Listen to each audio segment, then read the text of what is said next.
All right, welcome to this special episode of Sons of Patriarchy. We have a new person on this call who's going to be less new as the weeks go by.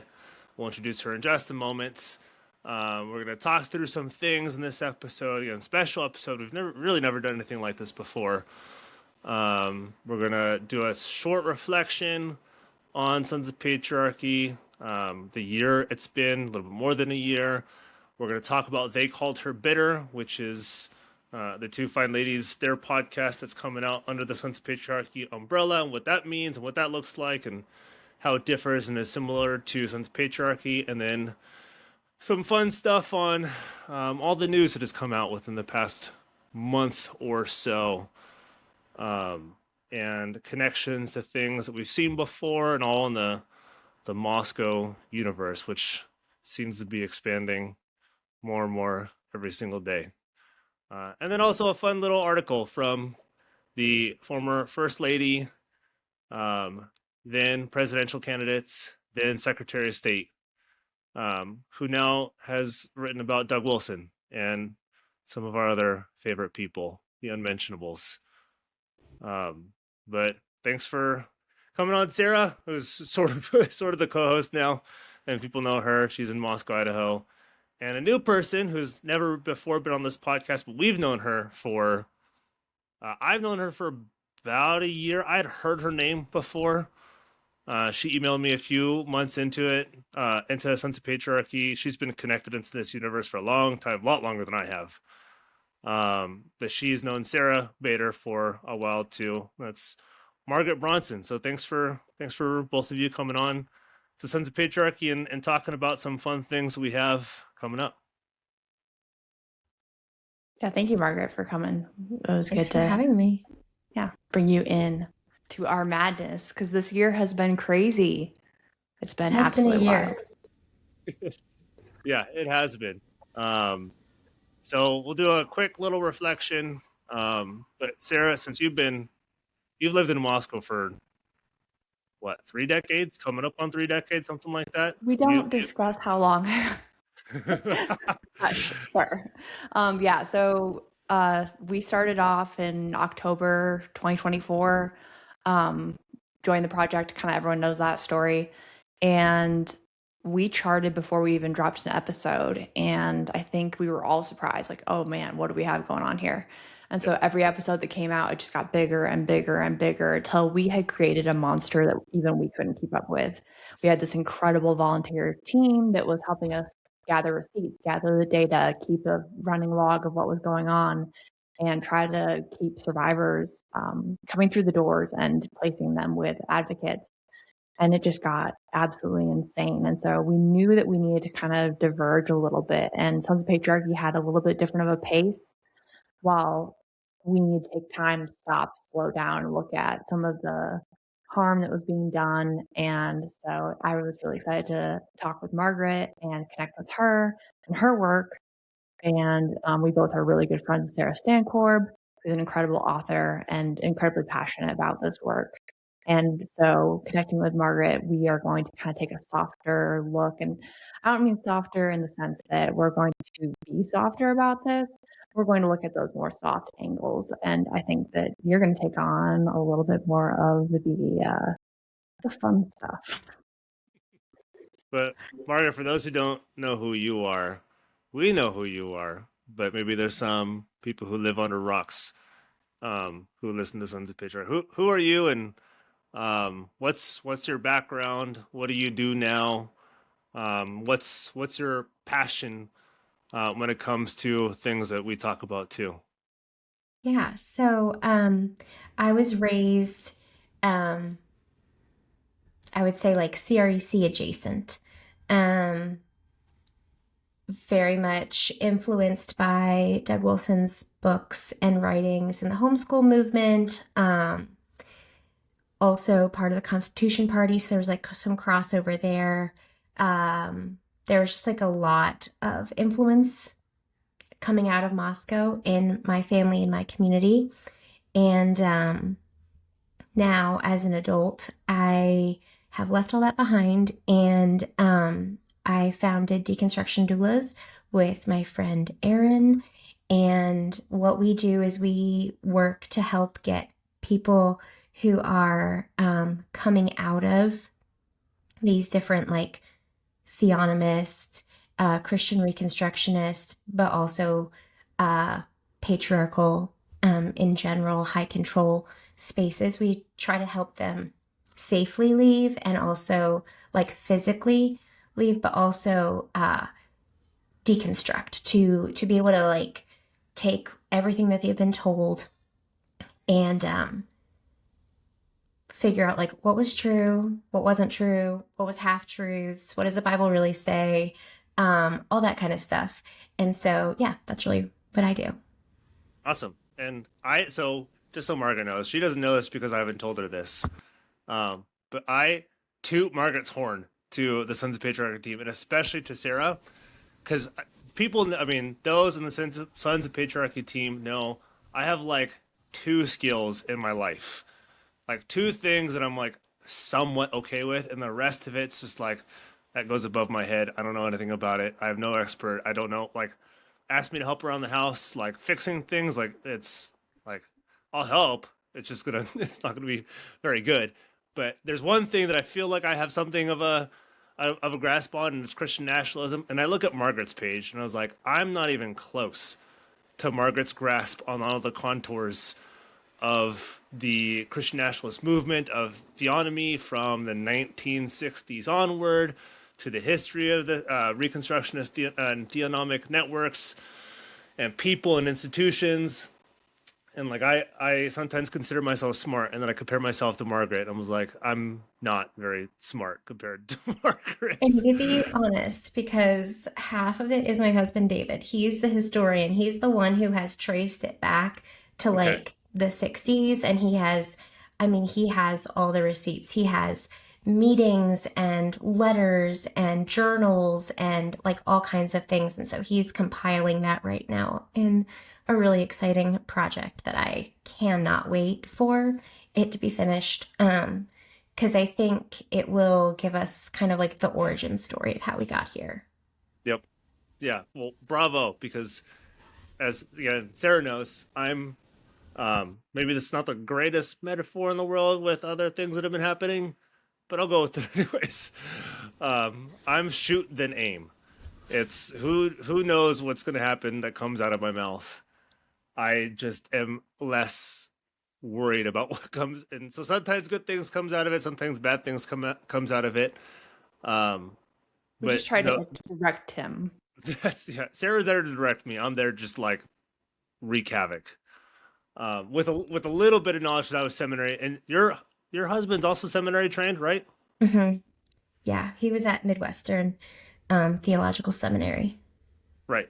And Mhm. if you can also give like some of your background too with your husband, what happened with him, and what happened with you, because you came from good old church conservative circles, and noticed some things, and like things happened to you, and like, hey, this is not okay. You pointed out. So if you can go through a little bit of your story, so we can kind of get up to present day before we go into what you guys are going to do. So the super fast version, raised right outside of Philadelphia. So like Westminster Seminary PCA was kind of like my birth.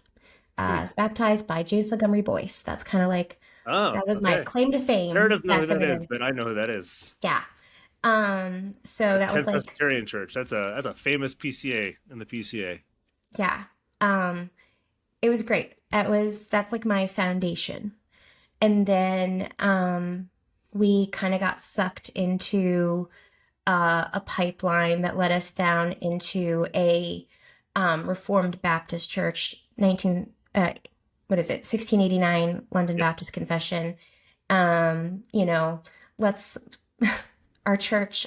People traveled to visit our church because our pastor, his whole thing, his like claim to fame was that he genuinely believed that parents needed the legal right to stone their disobedient children, and that's why people loved our church. Um, yeah, so like super theonomist, super Christian Reconstruction. Um, Even went further than Doug in a lot of ways, like only skirts for women, full head coverings all the time. Women cannot work outside the home. We left that church over an abuse case when I was 16. And then we went back to 10th Presbyterian, where I got married to my husband, David, who I had met on a Lord of the Rings fan forum when I was 11. And that was part of how I began to deconstruct all the theonomy and Christian Reconstruction, because he and I would talk on the phone for hours and hours. He was an SBC pastor's son. So he had his own kind of version of things, but he was much more normal than I was. And I would say things and he'd be like, oh, I've never heard of that before. Why do you think that? And I'd be like, I don't know. Why do I think that? And we'd work through it. So got married at 19, became a Southern Baptist pastor's wife at 19. And for a while, that was good and lovely. And then Doug Wilson's name started showing up in the church that I had been healing from Doug Wilson at, and people started loving him and recommending him, and the whole culture of the church started changing really quickly. I was still piecing together what I thought about all of it. I knew I didn't like it, but I didn't understand everything yet. So I'm arguing with seminary students who are like, oh yeah, have you heard this new guy, Doug Wilson? And I'm like, new guy, Doug Wilson? He's been around for literally decades. What are you talking about? And anyway, so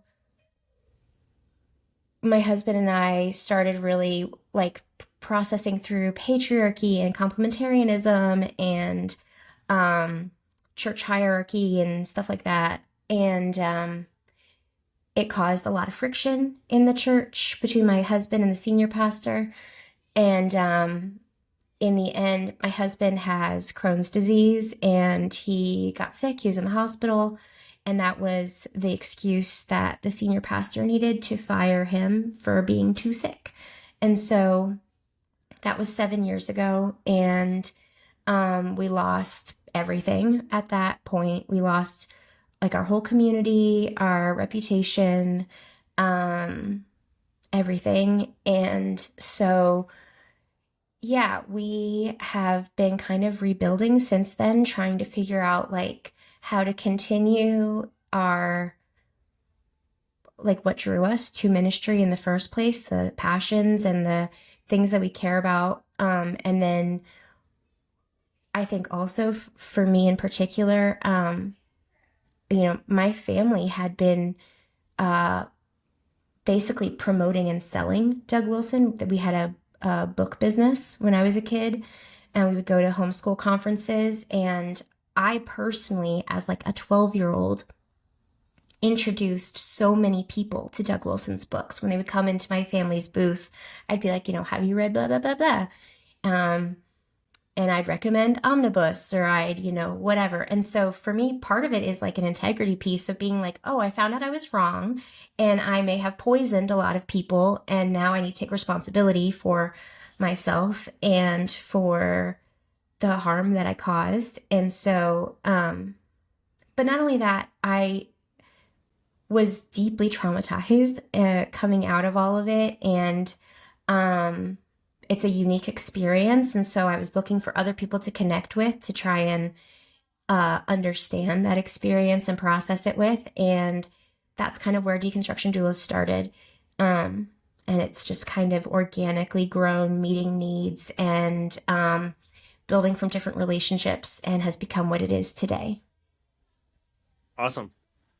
Well, thanks. Yeah, we've been connected for a little bit. I've heard your name thrown around. No, it's good. And we've talked before this, but it's good to hear the story from you. And I've heard the story from other places as well. But like I said, I follow you guys' posts just because I'm in awe of the information and how quick and snappy. I have to write humongous posts and develop 2-hour-long podcasts to get my ideas across, and then your husband creates 3 little short slides that are better than anything I could produce. It's actually annoying. Yeah, how he does that. it's pretty incredible.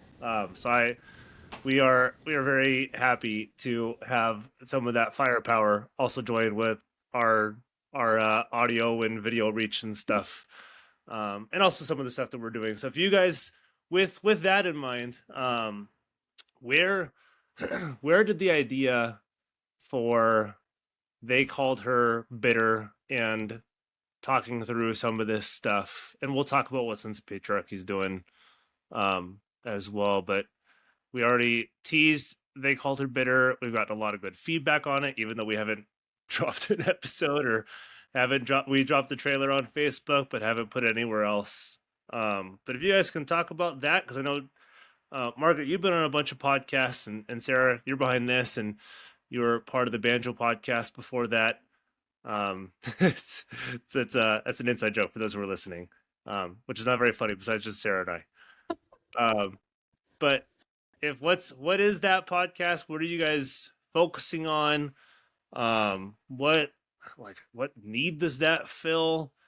And why did you guys think, okay, now is the time to start with this? And all, if you want to talk about how it relates to what we've already done in the past, but what's your guys' vision for it? What's your guys' hope for it? What is the goal for this podcast moving forward? What do you guys want this to do? Well, I think that, so, I mean, the basic premise would be just this idea that really it's the women that have been leading this movement for so long. Welcome, gentlemen. Thank you, Peter, for being part of us. But we've been doing this for many, many, many years. And so Yep. One of the things that I think that all of us have heard, every woman that I can think of has resonated with at some point in time. We've been told that we were bitter just for wanting to expose the truth or discuss even the possibility that something might be really terribly wrong, which obviously has come to fruition and we've seen over and over again. So I think that at least as far as the name goes, it's just something that we all resonate with, and it's starting to spill out. It's not just the women being called bitter, it's the men too. It's this token word to try and put down truth tellers. And I think that both Margaret and I want to reach those people that are the truth tellers, whether they be survivors or other advocates adjacent, peer supports, and say, we know what that weight is like, and we carry it too.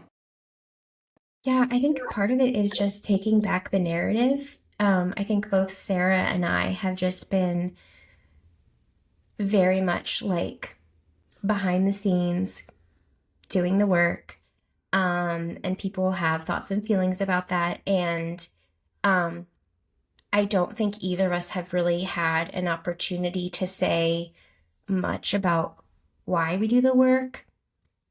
The difficulties that come with doing the work, how even other like people who are trying to advocate or ally tend to maybe misunderstand or even hinder in some ways. And yeah, I think it's just an opportunity for the two of us to kind of like say what we've experienced, and in helping people get out and get free. Yeah, it's really interesting. What does that look like? Yeah, what does that? Yeah. What does actually surviving and thriving look like? What can it look like, and how do you get there? Yeah, that's good. And so what does this look like? And I know things are still being worked out and outlines are still being worked out, but in general, what does this look like as the podcast? What can people kind of expect from this? What are you hoping people can come away from this? And not to differentiate it from, because there are a lot of podcasts that talk about abuse in the church and stuff that we really like, the stuff that we're connected with, stuff that we've enjoyed a lot, stuff, people that we've been introduced to, and not to say that we're trying to differentiate from that. We're adding to the mix. But what do you think that they called her bitter might add that's unique in some way to the mix without saying, hey, everything else hasn't done what we're going to do, and now we're going to do it better than everybody else has? Well, what's unique, do you think, about They Called Her Bitter? Or at least what you have planned I for think They we Called have two really unique voices. One is I'm from Moscow. I'm from the Doug Wilson Center universe, and I'm an atheist. And then I kind of compare it to, if you've seen Game of Thrones, like Hodor, like I'm holding open the door of here's how we get out. Okay. And so it's Margaret just brings up Lord of the Rings. You have to bring up Game of Thrones. I got to find something else to yeah, bring up we gotta myself. update this a little, I'll bring up Marvel later on. de-evangelize it. But I think of it as kind of this holding up the door. And for me, it's I'm just hoping people land somewhere spiritually where they're better. And I really love Margaret's approach. And I think she also helps usher people through that door. And at the same time, I believe the podcast will resonate with the people who have tried to help, that have been in the shadows and been silent for a long time. I know we plan on talking with a lot of advocates, and we'd like to talk about what is a good advocate, what's not a good advocate, and just give a few tips to people who are maybe ready to talk about their story and don't know how to come forward safely. Yeah, I think there's a lot of podcasts talking about abuse and problems in the church. I think this is interesting because it's going to be talking about the work of not just like pointing it all out, but actually like cleaning it up, healing it, redeeming it, transforming it, whatever you want to call it. And the amount of work that is for a survivor, like how hard it is for a survivor to get out, to get away, and what it looks like for them to do that. So I hope that both gives empathy to people who that might not be their experience. And then maybe they can also be equipped to come alongside and help people who are trying to get out. But then also for people who are trying to get out, that it might be a bit of a not a how-to manual, but like a helpful, like there's just might be things along the way that are helpful to them. And then also a relatable, hearing other people who've experienced what you've experienced, because again, it is a fairly unique experience with unique struggles and issues that come up that both Sarah and I deeply relate to, and have also worked with dozens of people who relate to them. And so I think it's going to be a very intimate look at what it really is like to both get away and also to support people who are getting away. The sharing of that story is invaluable. Yeah. I got a random question. Is it, and this is just me thinking out loud, is it just going to be like Deconstruction Doulas, but then set to a microphone and video screen and just reading off your posts and reading off, or is it going to be something that's not like that has its humongous virtue because people just heard me talk about how like I love the posts because it's, like I said, better than anything I could ever write. Or is it something different than just, hey, Deconstruction Doulas and Sons of Patriarchy are going to create the thing that looks like Sons of Patriarchy and Deconstruction Doulas? Or is it something blended, different? Does that question make sense? I think Sort so. of. I think it's going to be like Sarah and I talking very intimately and casually about why we chose to do what we did and how we do what we do, mistakes we've made, lessons we've learned, things that we realized are too big for us and are just going to have to be somebody else's problem. And then also, I think a big part of I think a through line is going to be the fact that Sarah and I don't tend to get listened to very much or supported unless there's like a man there, or there's just different little things like that, unique struggles that come with it that we thought were just us, and then we met each other and we're like, oh, it's the same. Mm-hmm. It's Maybe an easier way, and I'll ask Sarah this because she's more aware behind the scenes of Sons of Patriarchy. Is it just going to be what Sons of Patriarchy has done every Thursday of a Survivor story, or is it going to be different than what Sons of Patriarchy has done for survivors beyond me being the one who knows honestly, and Sarah knows this, knows very little about the advocacy and survivor world. And I try to be very upfront. Like, I don't know anything about this. I just happen to have a microphone and hit record and care about it. But Yeah, so, how's it going to differ from what we've already done? One of the things I think we realized was that people didn't understand that a podcast is not necessarily always the best place to share a story. Yep. But They Called Her Bitter will hopefully kind of bridge that gap and enable people to be able to tell their story, whether it's to their family, to their pastor, start to foster those communities and help people build those relationships, because we realized that we couldn't take it all on. It was becoming all of Christianity. So They Called Her Bitter will have a similar cadence. We'll be doing the weekly thing, but I think that Margaret and I are going to spend some time just kind of taking apart our motivation, what we do. Like Margaret said, the mistakes we've made, things we've learned along the way. We'd like to speak with a few experts about things like estrangement and what happens when you have a family member that's in the cult, and how do you reach them? How do you best minister to them? How do you love them? How do you love your Christian nationalist neighbor, even though they're doing horrific things that you may not agree with?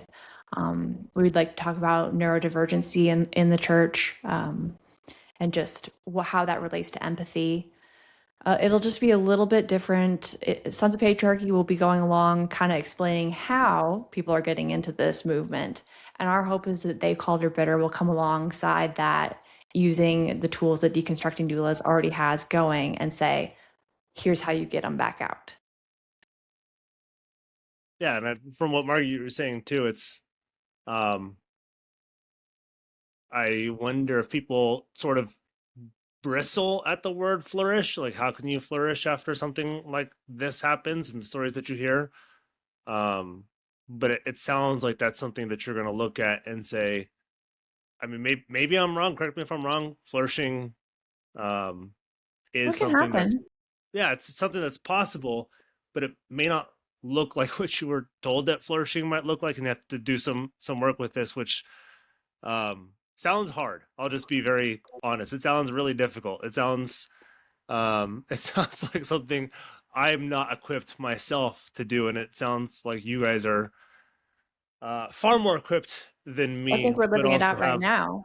You know, I mean, we're watching what chronic, both Margaret's family and I suffer from chronic health issues, and it's caused us to have to kind of change our plans. And it's one of those things where we go, you know what, we've suffered through some really, really horrible trauma, and in that way we can relate to people.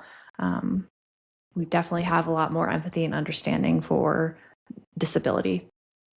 Yeah. Awesome. Anything else that you wanted to add to that, Margaret, before we, because I want to talk a little bit about what Sons of Patriarchy is doing, but anything else that you want to add, Margaret?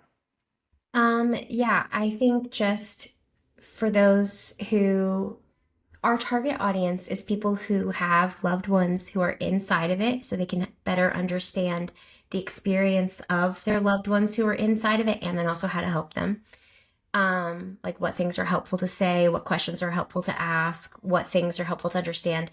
And then it's also for those who are in or getting out of it to get language for their experience, you know, things like the word differentiation, right? Like if you are raised in a patriarchal, high control home, you have to agree with your parents on everything. Your identity is whatever your father, like his identity, right? You're just kind of part of him. And so there's this whole necessary part of human development that we kind of skip over in patriarchy, which is differentiation. It's this ability to say, okay, well, this is what, you know, the people who raised me or the community that raised me believes, but what do I think? What do I believe? And that ability to make your faith your own, you know, is what we talk about a lot positively, but then in these same churches, but then don't actually allow it to happen. Don't actually allow questioning, don't actually allow differences of opinion. And so differentiation is like a really big and important part of leaving, is being able to say, well, actually, I disagree. And so there's just different things like that, the experience of leaving. And part of that is giving people language for it and then talking about it in a way that people will, I think, deeply relate to. Yeah, I'm excited about it. And this might sound like a simple question, but both of you know that it's not. Is this a show meant for Christians? Or is this a show meant for non-Christians? Is this a show by Christians for Christians? Is this religious? Is this only meant for people who are in the church and trying to, like, what is it? We get this question all the time. You can only talk to me if you're a Christian and you're a member of the local church and you're under proper church discipline and proper authority, which you guys, I'm sure, will be getting into all this stuff. But is it meant for Christians, non-Christians, or something different, bigger, Yes. more? Okay. Yes. It's meant. I'm still a Christian. Sarah's an atheist. I'm a Christian. Yeah, it pertains to everyone. Yes. Yeah, and that's, we know. Yeah, Sarah, if you want to add that from our resident atheist, whom we love as much as everybody else. Wait, are you being sarcastic, or do you actually love me? I need to know. I was gonna say we love you despite the atheism. Else. I'm just kidding. That's not the case. But yeah, from your perspective too, because I think people also wonder, like, why does an atheist care so much about the church? What does an atheist have to teach me? That hurts. Yeah, I mean, it just always hurts when people say that. I just wonder, why would you not want an atheist to care? Why would you not want an atheist to care about your children and about why does an atheist care more about your church than you do? That I wasn't going to go there, but that's my next question. Is like, why am I more concerned? So, you know, for me, being atheist is just who I am and where I landed in this journey. Actually, just where I started from. I've always been an atheist all my life. Just displaced in the wrong religion.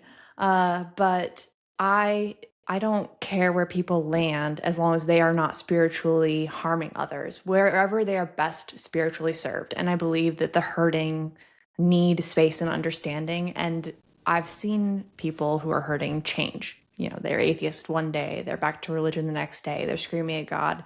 And my position is just to hold space for them. I don't judge or try to influence it one way or the other. Just wait and let them sort it out, because really that's what they need, is patience, time, and understanding. And one of the things, like Margaret said, differentiation, you're not allowed to ask questions. And I think it's really important to leave that space open. And a lot of atheists have a hard time not answering questions, not having an opinion. And I'm pretty used to being around Christians. I don't know. It's not a Christian podcast, but it's not a not Christian podcast. How about that? Yeah. And I just want to also say, like, I think that's why Sarah and I work together so well, is because that's also my goal. I just want people to own their own minds. Mm-hmm. I want them to be able to think and feel what they actually think and feel, and not have given over their minds to someone else or have had their mind taken away from them. And so, yeah, it's not about getting people to, you know, sign on some statement of faith. It's about giving people the tools they need to know what they think and believe. Yeah. Maybe I keep on thinking of last questions, but I think this is my last question for They Called Her Bitter. For churches, as we have a good amount of ministers and churches, and we have a lot of atheists, we have a lot of community organizations, and we have presbyteries that follow our work and have used some of our work for not really their abuse training, but for officer training, and say, hey, this is some of the stuff that you want to look out for. If you can talk to those, the churches, community organizations, who are dealing with some of this stuff, and how they might be able to, because you've talked about how those in these churches and cults and high control environments, and those who love those who are in these churches and cults and high control environments can love them out of this and help them flourish outside of it.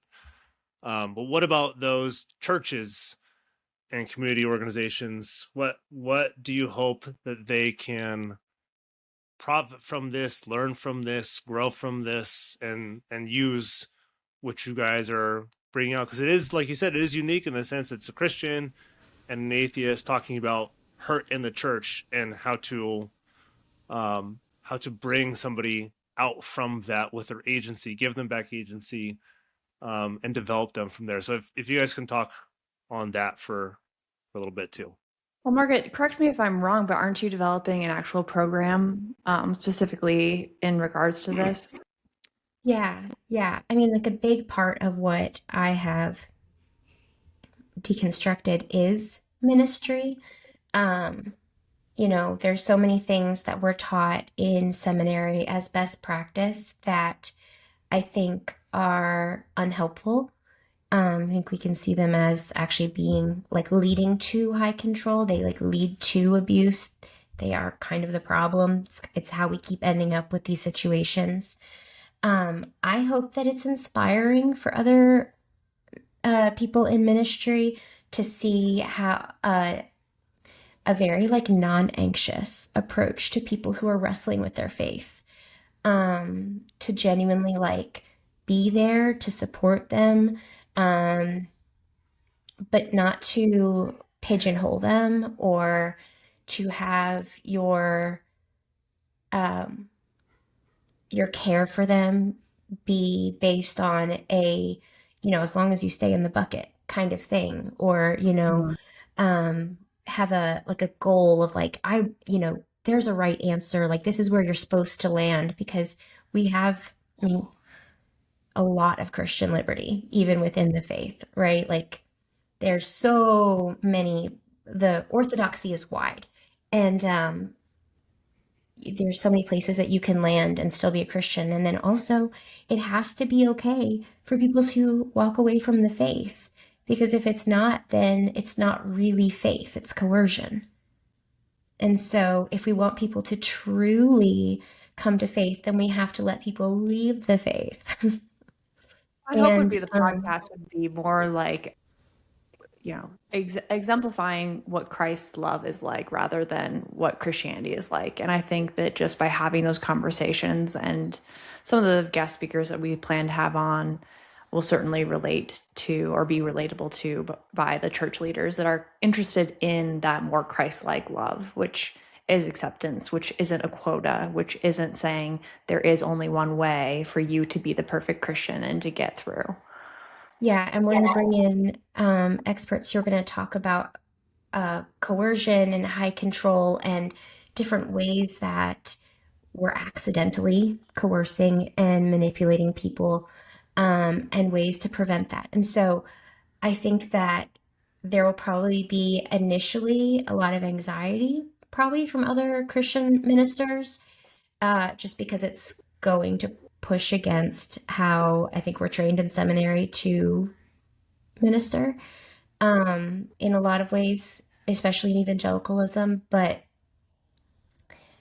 I hope that to show that it actually leads to a much stronger, more Christ-like ministry, and with better fruit, healthier fruit, and even like more passionately following the way of Jesus fruit. Yeah. Awesome.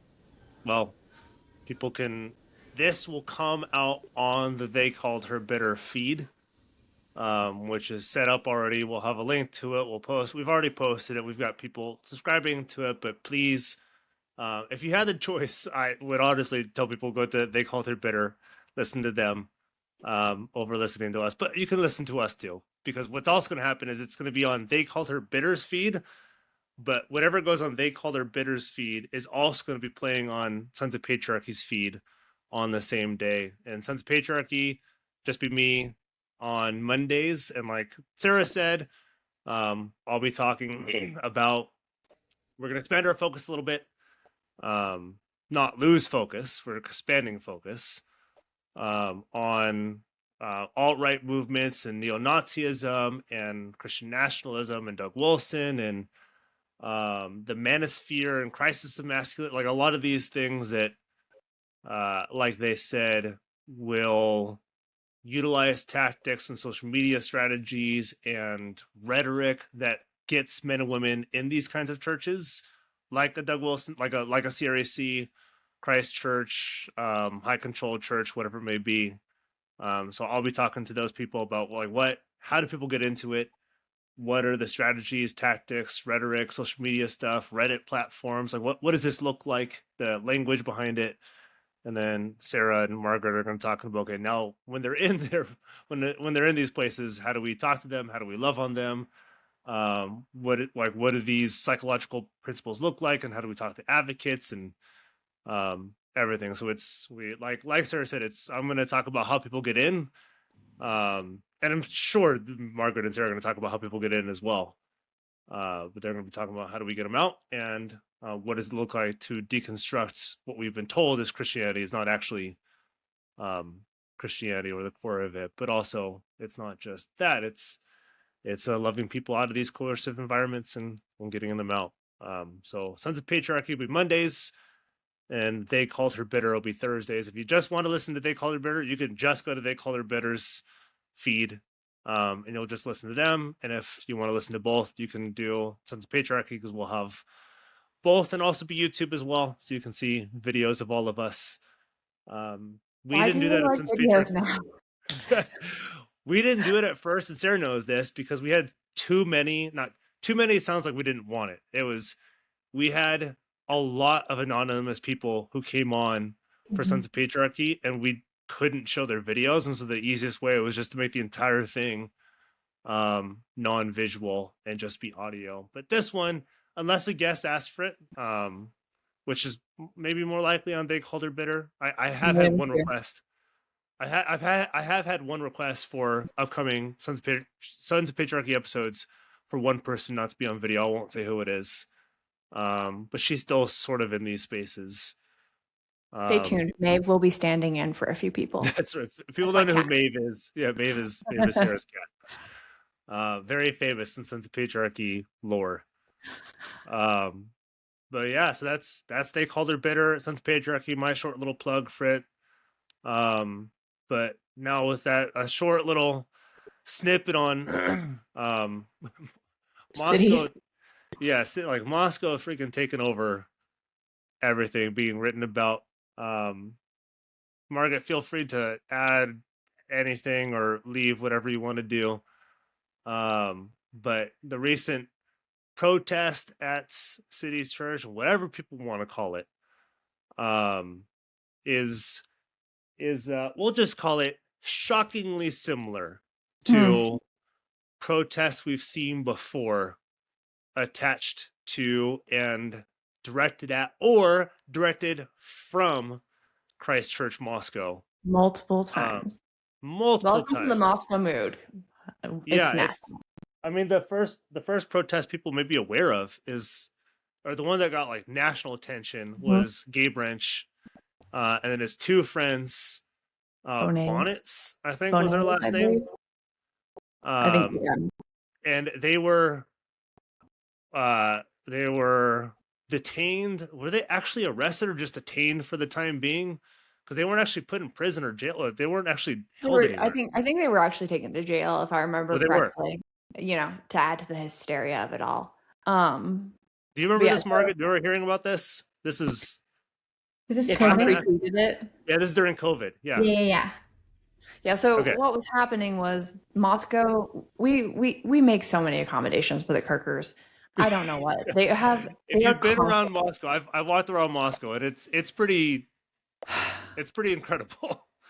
It's ridiculous, and they just keep causing problems for themselves. I mean, it's like, you know, oh, we're being persecuted, and like, sure, okay, but please, like, stop choking yourself first. And so, in a standard act, they had psalm sings while there was supposed to be social distancing, and for the most part, you know, of course, this is an area where that was pretty controversial, and the jab and all that stuff.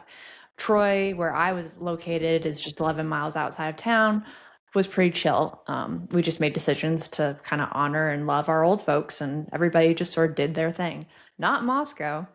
And the Kirkers had a spot where they were doing their psalm sings out in public, which, I mean, correct me if I'm wrong, but isn't there something about like being performative with worship? But Yes, there is. Ha! It's The pray atheist is right. in private. Don't make your face. And Oh, also, they don't do that. it's if you're fasting, wash your face. You don't look like you're fasting. It's don't performatively worship. Oh, that's all they do. Which So anyway, is exactly what they did. They did it specifically. They actually timed it so they would be interrupting I think it's 22-year ongoing anti-war protest that they were interrupting, so that they had to move their time. Just being jerks basically to the community. But the city had put out cones and little dots where, like, okay, you weirdos, I will speak for the city, you weirdos go over there and do your worship thing, and nice So music. the city accommodated for them. Yeah, so we've been doing, and it had been for a while. So then I don't remember the impetus for this whole situation. I'm sure Gabe started something, or like cities, something dropped, and kind of like they would announce in their Facebook groups, like, oh, we're all going to go to, we have an outdoor shop here named Tri-State, and we're all going to go and, load up our carts and then be angry when they won't check us out, and because we aren't wearing masks, and threw a huge fit and publicized it, and of course it was on the media immediately. So they're intentionally inciting response. So they could have stayed inside their little markers. There weren't that many of them, but no, they made a big deal out of it. And then it was, I believe it's bonnets, it might be bonnets, I don't know, I could be giving them errors they don't deserve. Definitely giving them errors. BOHNETS. I don't know how you pronounce it. Who cares? Anyway, them and Gabe got detained and refused to show identification, I think was the end result. They were not prosecuted for that, but they were detained for that reason. Right. And I believe that's part of the obstruction charge. So I just find it very ironic, their current tone of, just do what the government says and you'll be fine. When we all know, one, you're all concealed carrying, or if not open carrying. Most of them are open carrying nowadays. Yeah. And we both saw that very clearly walking around Grace Agenda last year. Margaret, we were going Every to other Grace guy had a very visible gun on his and hip. They were not well holstered, and there were children. I know nothing about guns. Sarah knows a lot more about guns than I do. And Sarah would look at that gun and was like, that's not good. That's not good. Yeah, that's not good. He sat us down to like relax for a second, and I turned to my right. Okay, to be fair, I did not notice the gun next to us. You idiot. Anyway, like, I didn't have it holstered well. But that's the point, is that Gabe's just, so then he has sued the city over this. Trump retweeted, stopping their worship. No one was stopping their worship. In fact, I think they continued to sing. But they had an area they were allocated and given outside of their own church. They were accommodated by the city to do what they were doing. Then they have what, five churches locally? They could have been anywhere. And that's not including all their buildings. Their singing hall that they have, which was less than a block away. They could have been at their singing hall that they have been fighting the city, taking up parking spots for. This is a common thing. So everyone in Moscow, I think, saw the city's protests and went, oh, Lord, we've all been through this. And everyone outside of the area is just shocked. And I don't know. Just looking at cities. Yeah, and that was our whole thing. If you look at Moscow, and I mean, Doug and others will very readily and gleefully credit that protest during COVID for bringing their initial attention to the church, which is actually how I first heard about Christchurch Moscow myself. I was in seminary at this time, and then I was like, oh frick, Donald Trump just retweeted this like weirdo. I'd heard of Doug Wilson's name before. I don't think they're being persecuted for singing in public. There's probably something behind and below this. Yeah. Gabe trying to be relevant. I mean, he tries really, really hard. I believe he was either running for city council or had run for city council and had already lost. He's a little bit salty about that, but he tries to stay relevant as much as possible. And in order to stay relevant, you have to create drama. And so we have the mask thing. We have Stickergate, where Doug Wilson's grandson and son were behaving like fools and running around putting stickers of, I believe, referencing the Soviet Union all over Moscow. And the sickle. Yeah. And so it's one of those things where we just see Doug and cohorts bullying the city and pretending that they're being persecuted for their worship, when really they've created this entire illusion to capitalize on some sort of drama, get attention. I mean, why is Rigney the main focus of this whole situation? I think Jonathan Parnell has been interviewed once that I know of, who's the current senior pastor. Rigney will not shut up. And Rigney's the one on Tucker Carlson, on Fox News, on all the conservative radio and TV shows and podcast networks. And I'm like, this is interesting that the guy who hasn't been there in 2.5 years is no longer the pastor, no longer associated, is the guy being interviewed about the church he's no longer associated with, not the senior pastor. Is he a Baptist? What's that? Rigney? Is he Baptist? Yeah, I don't Rigney's know. That was the presenting reason why Joe Rigney was fired from City's Church, or was fired from Bethlehem, because he's a former president at Bethlehem. And then he got fired because he became Paedo Baptist and Christian nationalist, which is what John Piper said in his letter. Okay. I'm so Margaret, you if you can channel your husband's history knowledge or your own, both looking at the Moscow situation, like the Moscow protest, not yet looking at, I guess, the cities, but the Moscow protest, is this unique within kind of authoritarian coercive churches, or is this like creating unrest, creating environments for protest, creating like an us versus you against the government? Is this kind of status quo for these churches? Is there historical precedent for looking like, okay, we've seen this before, or is this new? Yeah, I listen to a lot of canon YouTube. Oh, bless. I know. You and me both. I spent I scream. hundreds of hours. Yeah. And by a lot, it's like not that much. It's just too much for me. You know what I mean? Anyway, but like listening to Joe Rigney and Doug and them reference these previous events like Stickergate, like the initial thing with the singing and the mask mandates and all of that. They talk about those things as, this is how we got big. This is how we got, like, this is how so many people have found us. Like, our subscribership is up this high. Other blah, people blah, say blah, that blah, about blah. them too. That's how we found them.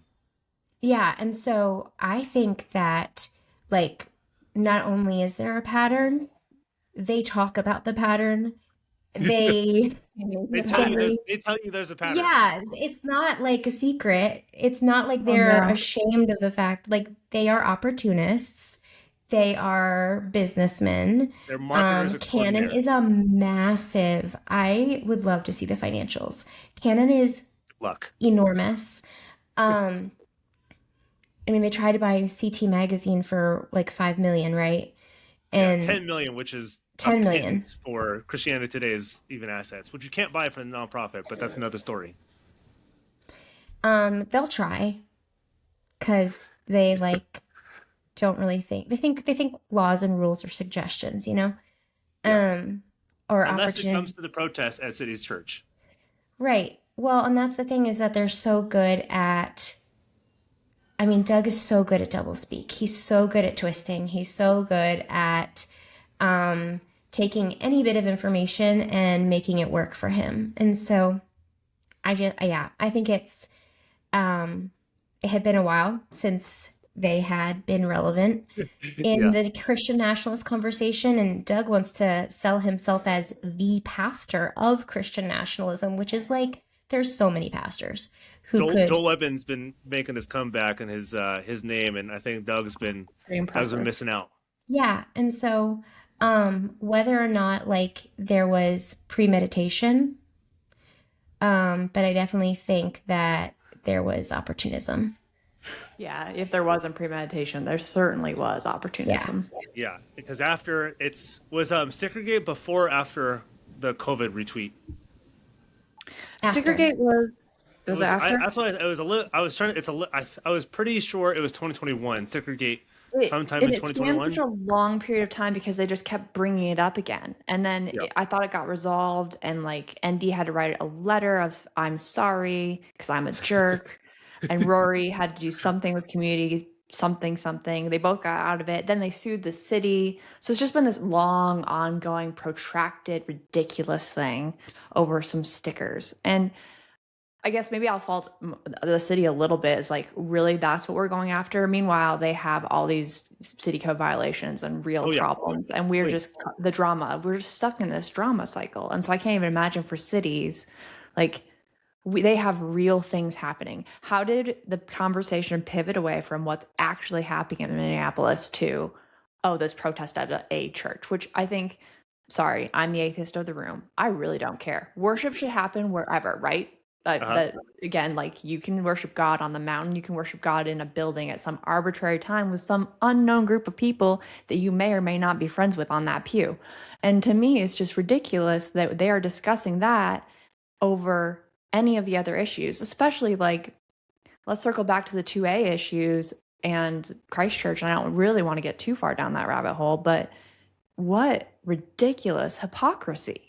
Yep. These men love their guns, and we're in Idaho. I'm not going to fault them. I'm not going to talk about it, but that is ridiculous of them to be so wound up that this man was there with a concealed carry, and they're talking about their stupid church and this very non-threatening. People don't realize, like, every human being in Moscow who's, I mean, I don't know about the progressive side, but if even you're a Kirker, like when we were like, it was everybody was wearing it and like looked like they're about to pull it out and shoot. It's like I don't really think you guys are worried about somebody having a gun on them.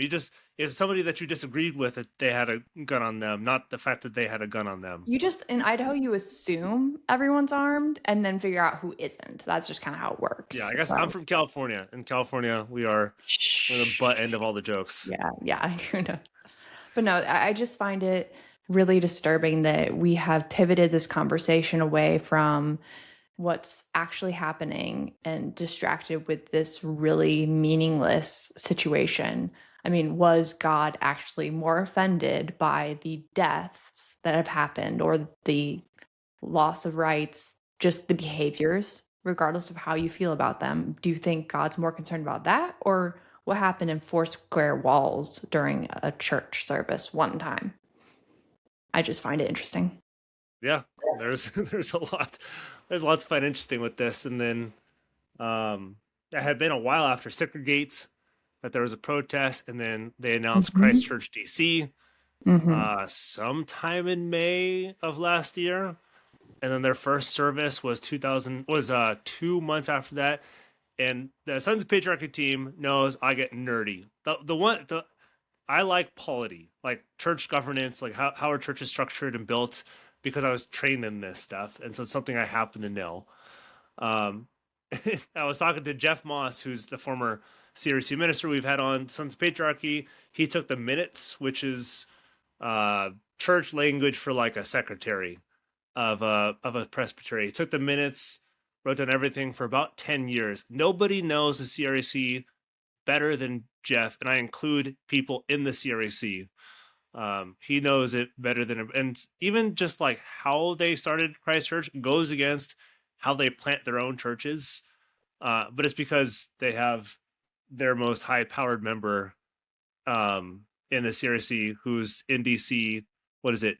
2 or 3 deaths away from being president. I forget the exact number. But I think P. Hegseth, if I think it's the president, vice president, secretary of state, and then secretary of defense. Yeah. It goes down that order for who'd be president. So they're not far. Yeah. This is designated survivor kind of thing. But so they had a high-powered member there, and so of course you plant a church where you've got somebody in the seat of power in the government right next to Trump. But what we found interesting, we didn't notice this until it didn't become known, or nobody cared about it until the city's protest, was the same person who organized the city's protest as the person who organized the DC protest. And so he'd be out there calling out Hegseth, calling out Doug Wilson, I think, and then calling out like Handmaid's Tale stuff, which is why you'd see the women walking around with their visors and then the red cloaks, a la Handmaid's Tale. And I don't think he'd been protesting every single week, but he was, I guess, a known protester and had helped foment some protestings there. But it was also, they never like looked at it as like, oh, this is a horrible thing. This person's taking away our religious right. They looked at it kind of funny. It's like, what's this guy doing outside of our church services? They like Rigney. There's a few pictures of Rigney taking a photo of Doug, and in the background you'd see the protesters, and he would make fun of the protesters. So he was aware of them.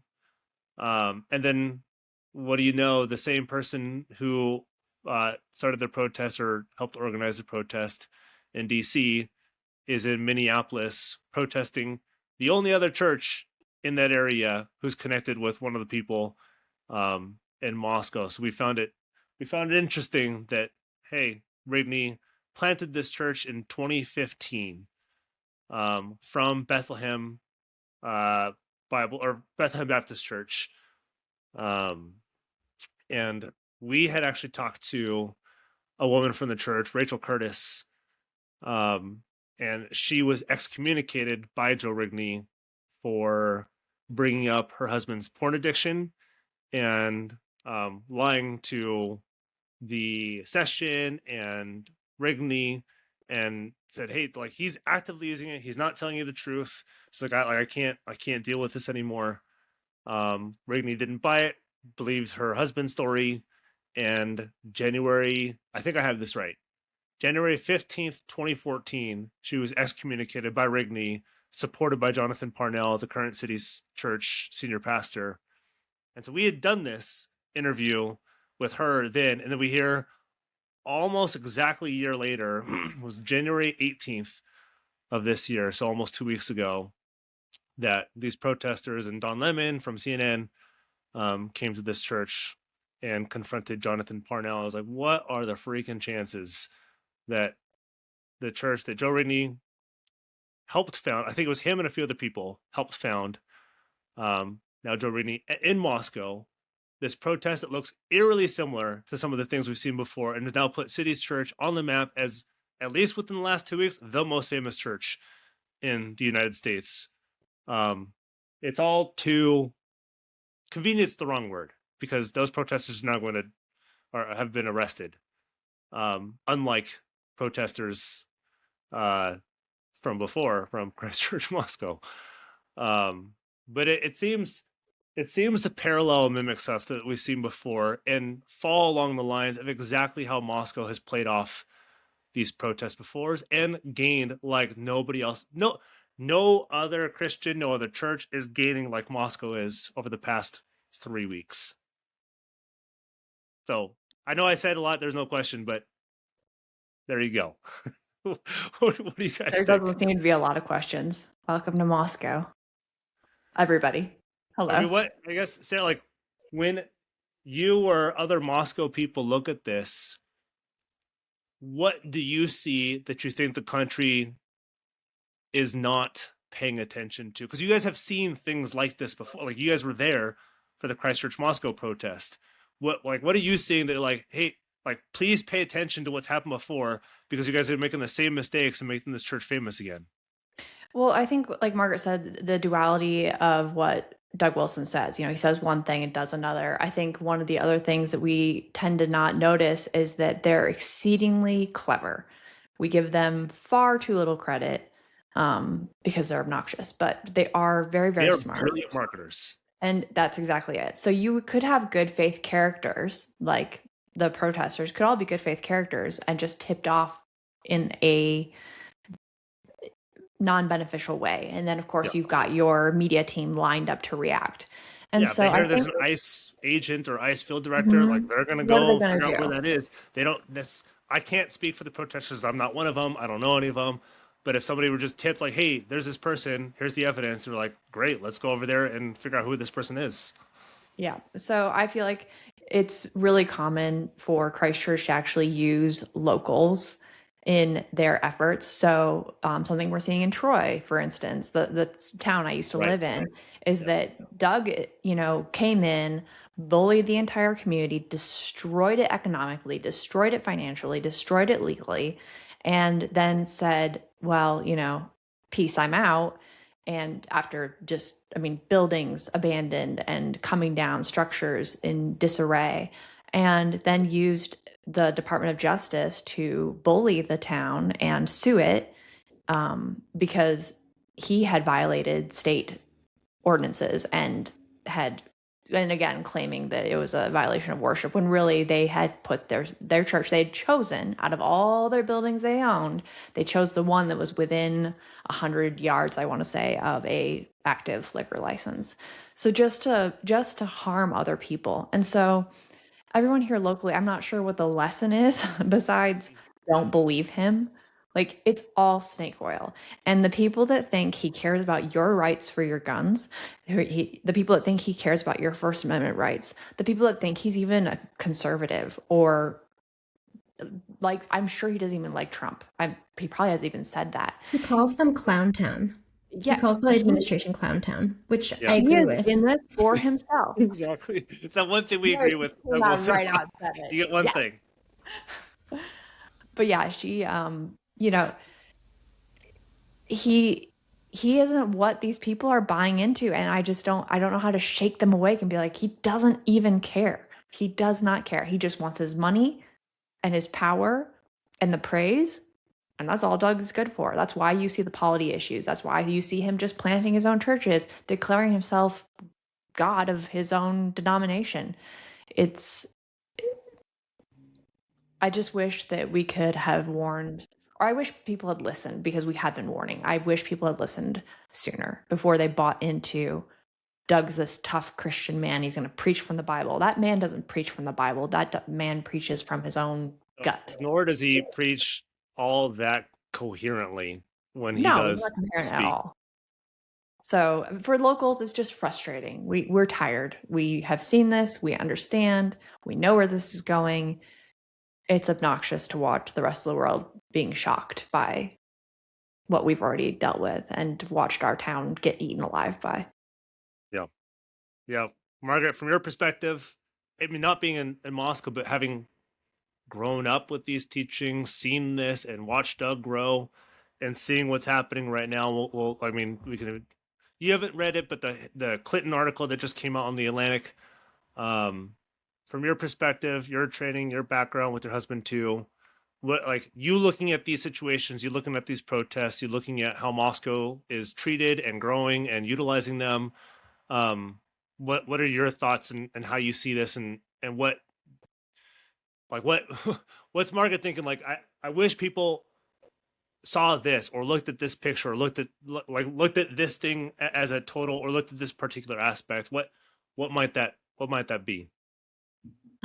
Okay, so my frustration is with like the TGC crowd, the Gospel Coalition crowd, who are not necessarily Doug Wilsonites, but because they don't understand him. They like him, but they don't know him. They don't understand him.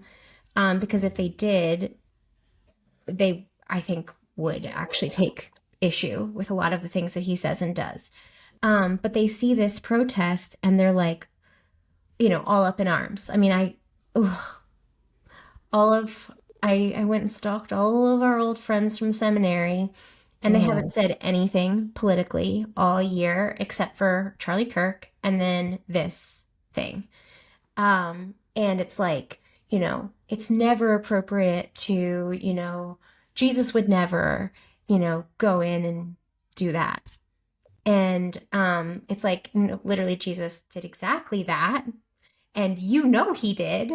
He flipped some tables in the temple, right? And like, why did he do that? Why did he do that?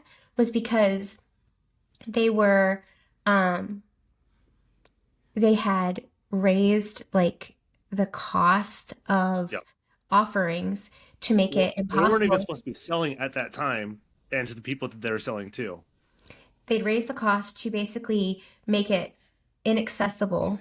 for poor or foreigners to bring their offerings to the Lord. They were And in the that's courtyard, which is exactly where those people would be. This seems familiar. This story seems eerily familiar, like and on a Jesus national level. he wasn't about that. He wasn't about barring people from access to God.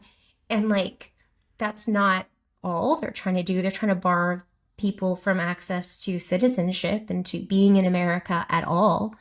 And so yeah, I feel like it was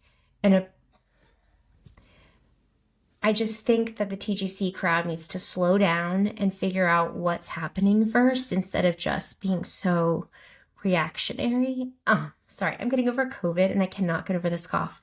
But yeah, I'm frustrated with them for not seeing this for what it is. He's such a fraud. He's such a fraud. Yeah. I mean, you just look at like what he preaches about gluttony, what he preaches about being fit for Christ. Just look at his no quarter November stuff. Like that's it. Like I feel like that should be enough. Yep. Yeah. No, that's when you burn, blow things up. Yeah. You have a scandal part of your blog. Yeah. Like if you have to actually have a portion of your blog dedicated to your scandals, your sexual scandals you covered up. Yeah. You may not want to be the minister of the nation. Yeah. And that, which makes that's where he's aiming. I had even not to say I had forgotten about the Charlie Kirk thing because it was 2 weeks after Charlie Kirk's death.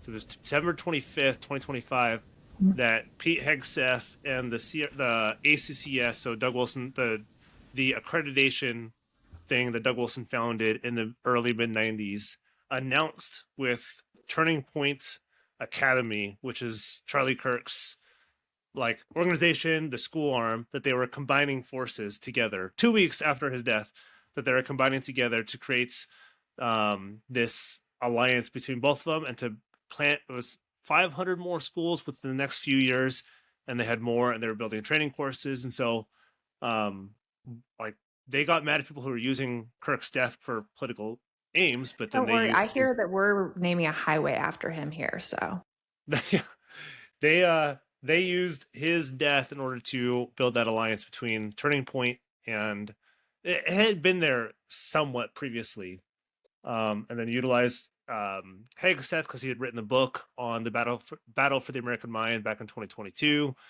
with the ACCS president David Goodwin.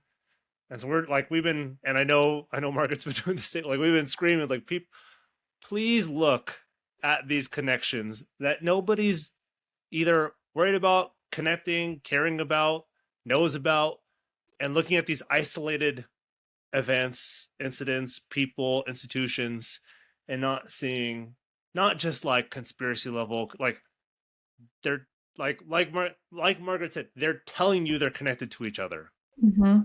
They're telling you that they use these protests for they're very upfront and outright. And sometimes I think we just think that they've been jokesters this whole time and a laughing stock. And at some points they were a laughing stock.